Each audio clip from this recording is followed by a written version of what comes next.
From Different Worlds by Alex Strajewski. Harold ate his lunch away from the other boys. He didn't have a lot of money for the best food, and he just got what he could out of the vending machine in the cafeteria in the school lunchroom. He was a little different from the other children. Harold came from a very poor family. He didn't dress like the other kids, and what he wore was usually always the same shirt and pants over and over. His hair wasn't always cut.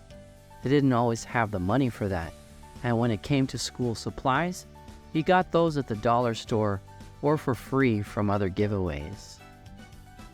He had some other friends who were also not as rich, but it was almost like there were two different groups in his class, those that had enough money to live and those that didn't, and they didn't seem to hang out together much. The poorer group loved to play soccer or other outdoor sports, while the rich kids loved to play card games involving monsters and magic and swords. They didn't mix so much. The richer kids didn't like sports that much for some reason, and the poorer kids didn't have so much interest in playing card games. Well, all of them except one, that is.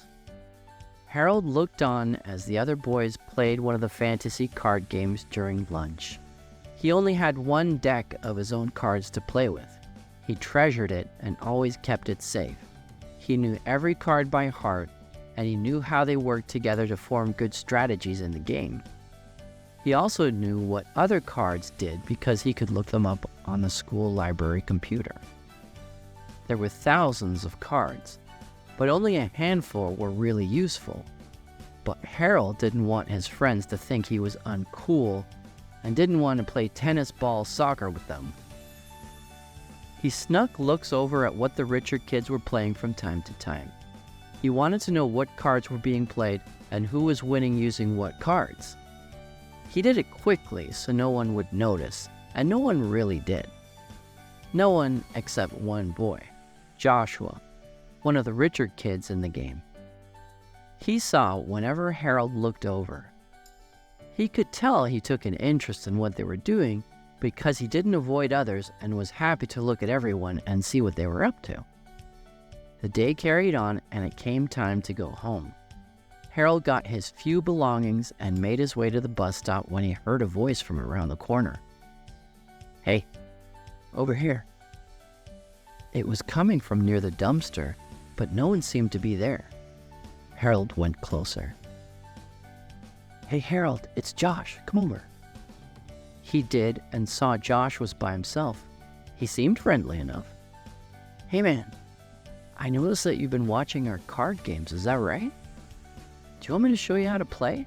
Maybe you can join us next time." Harold was shocked. None of the other richer kids had ever talked to him before. He was like an outcast to him. "Well, sure, but I already know how to play.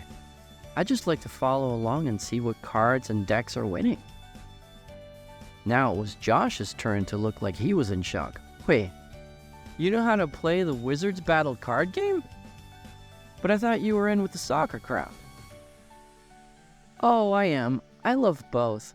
I even have my own cards, just not very many though." "Oh? Which set do you have?" Harold was excited to explain. Well, someone had thrown out a deck called the Illusionist into the garbage because they had duplicates, so I just picked it up and have that set. "No kidding! Do you know how to use that set? You know that set doesn't really work well without a few extra cards, right? I think I may have what you need." But it was time for Harold to get to the bus before it left. No one saw that they had talked. The next day after school, Josh came over to Harold's house and they looked over all their cards together. Josh, being rich, had a ton of extra cards to give Harold to make his deck complete for playing, and Harold, knowing everything about the game, knew great strategies to use with the cards for Josh to be able to win. They started to become friends, even though they were from completely different walks of life. A week later, the rich kids were playing cards again together, and Josh invited him to join. At first, the other kids couldn't believe a poor kid would be able to play with them, but then they saw his deck of cards and the games were on. Harold's friends all came over and watched. Harold was happy to explain how the game worked to them while they watched. It was the first time all the boys in the class were doing something together by their own choice. When the card game was over, the poor kids invited the rich kids to play soccer with them, and they accepted. The teams were all mixed up so they would be fair, and everyone quickly became friends. It didn't matter from what background someone came from. Everyone could get along, and from that day forward, there were no longer two separate groups of kids. There was just one big group. And everyone lived happily together, playing the games that they loved.